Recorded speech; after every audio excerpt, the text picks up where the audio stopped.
To start out, you're gonna come in the truck with your 3 points of contact. That's 3 parts of your body always touching the truck as you come in. Once you sit down, you're gonna adjust yourself, adjust the mirrors, and you're gonna put your key on the on position, waiting for the system check. You're gonna check your buttons are all the way out, the truck is on neutral.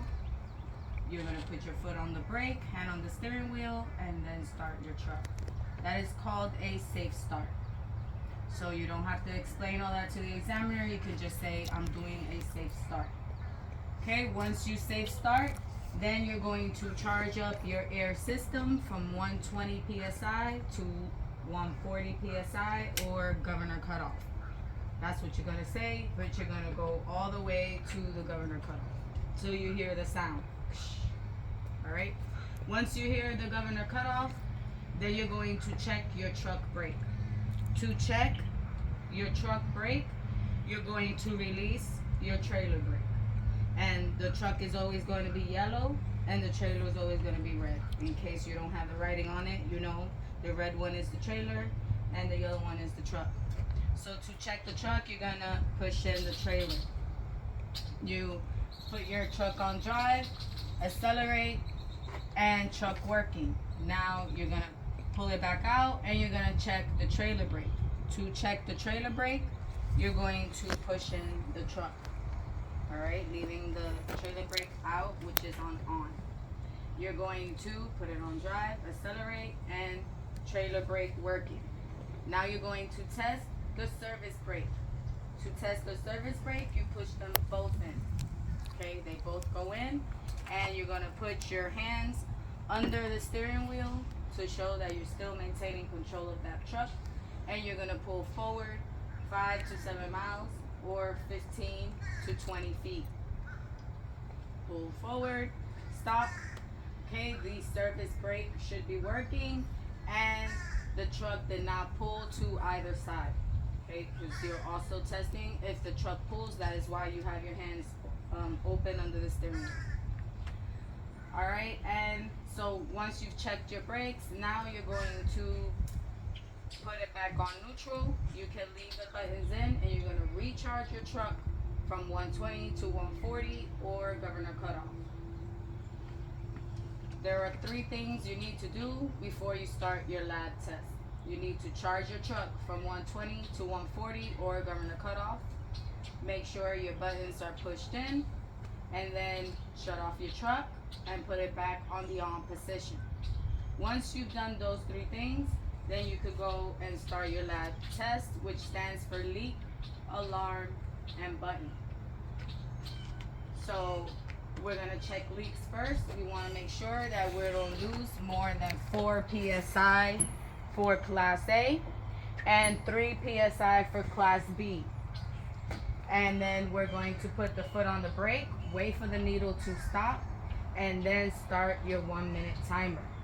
You're gonna be looking at both gauges. You wanna look at both gauges because it is possible to lose from one gauge and not the other. He just saw it today.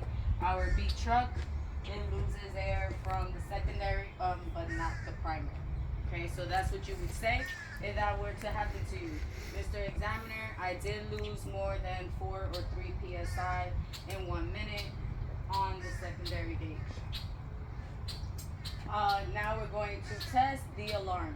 The alarm should come on from 55 PSI or before. From 55 PSI or before, the alarm should come on. Now you're gonna pump your brakes, and the alarm and the light should come on. When they come on, alarm and light working. Now we're gonna test the buttons. The buttons should pop out from 45 to 20 PSI. From 45 to 20 PSI. You're going to pump your brakes, and then when your buttons pop out, buttons working. If the buttons do not pop out, you're going to continue till 0, till both your gauges are at 0. And then you will let the examiner know, my buttons are not working, I'm going to pull them out. After you pull them out, after you tell your examiner the buttons are not working. Okay? And then once the buttons pop out, you can restart your truck, do another safe start, and you're gonna charge it until the alarm goes off. Okay, this time you do not have to go all the way to governor cutoff, just until the alarm goes off. And then you're going to start telling your examiner about the things inside the cabin. We start with the dash. We want to talk about the ABS and the DEF light. They came on, they went off. No warnings on my dash. If you do see the check engine light on or some type of light, go ahead and mention it. Then you're going to check your indicators. Left turn signal, working. Right turn signal, working. Four ways, working. High beam, working. Low beam, working. And that's it. That's it for the lights. Then we're going to check the city horn and highway horn. City horn, highway horn, working. Go out to your mirrors. Mirrors and windshield are properly mounted and secure. There are no cracks, no stickers blocking my view. They should be clean. And the mirrors are set to my view. That's very important. Mirrors set to my view. Then the seal around the windshield is properly mounted and secure with no cracks, no missing pieces, and no leaks of any kind. The wipers and blades are properly mounted and secure. There are no cracks, no missing pieces. It has a good contact to the windshield, and the washer and the wipers are working. Okay, washer and wipers working. The heater and the froster, you're gonna put it all the way on high, on the little symbol with the man watching TV, and then all the way on heat. And heater should be coming out from the bottom, the frost on the top. My extra fuses. Extra fuses should be somewhere in the cab or in the toolbox. The fire extinguisher is properly mounted and secure. It should be ABC rated, fully charged, with the pin in place. The 3 reflective triangles are properly mounted and secure. There are no cracks, no missing lenses, and they stand up on their own. They are correct color red. And if you say the 3 reflective triangles, then you don't have to say reflective in the description because you just said it in the name. But if you just call them the emergency triangles and you did not say reflective, you need to say it in the description because they want to know that they are reflective. Alright, and then now you're going to ask the examiner, Mr. Examiner, can you step out so that we can check the lights on the outside? The examiner is going to stand in front of your truck and you're going to call out the lights. Again, left turn signal, right turn signal, 4 ways, high beam, low beam, and this time we're going to add clearance lights. Okay? Once they see the clearance lights, go ahead, tell them to go to the back of the truck. And in the back of the truck, you're going to check the turn signals, the 4 ways, and your brake light. Okay? So you are done. Once the examiner sees your brake light, you're good. Make sure that your buttons are out and go ahead and shut off your truck. Keep the key with you. The examiner should be coming up to let you know to get off. Alright, now a couple things that can happen. So when you're doing your leak test, it is possible every time you put your foot on the brake, you're going to lose air. The air brakes. So you're going to lose air every time you put your foot on the brake. So depending on how hard and how often you put your foot on the brake, you might start with a little bit of air. And if that truck has a leak, you're going to go into the alarm. So if you're doing the leak test and your alarm goes off, that's okay. Let the alarm play. You're going to continue with your minute. You're going to continue looking at your gauges and you're going to continue until the minute is up.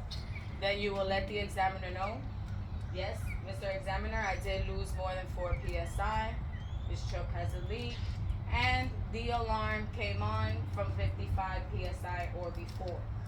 So as long as you acknowledge the alarm and you say the number, you get the alarm point. You don't need to pump, you know, if the alarm already came on, then it's obviously working, okay? Another thing that can happen is when you're checking the alarm. If the alarm should come on from 55 psi or before. If the alarm comes on, or if the alarm doesn't come on and it's like around 50, you want to take a little glance and make sure that your key is on the on position.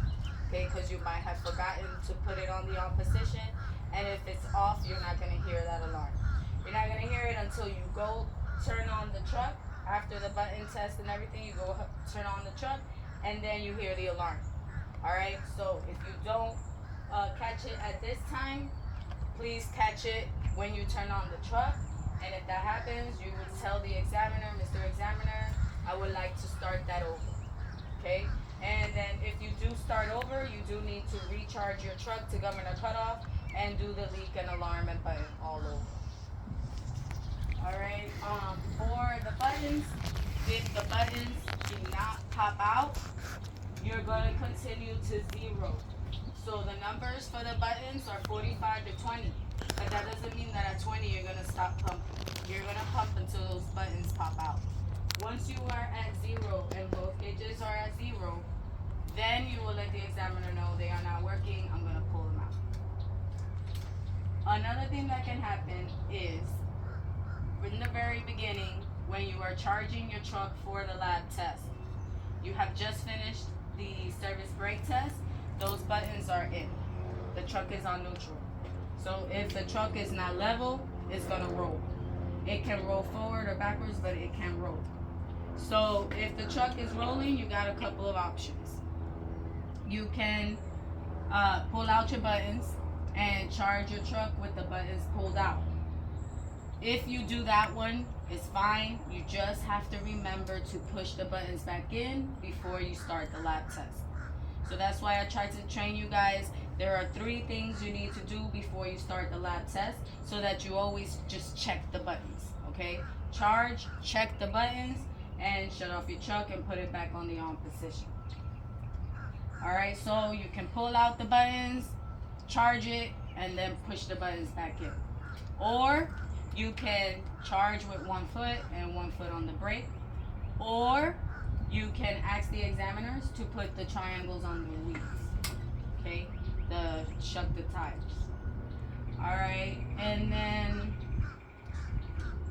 once it is charged, then you're ready to go for the lab test. Any questions? No questions?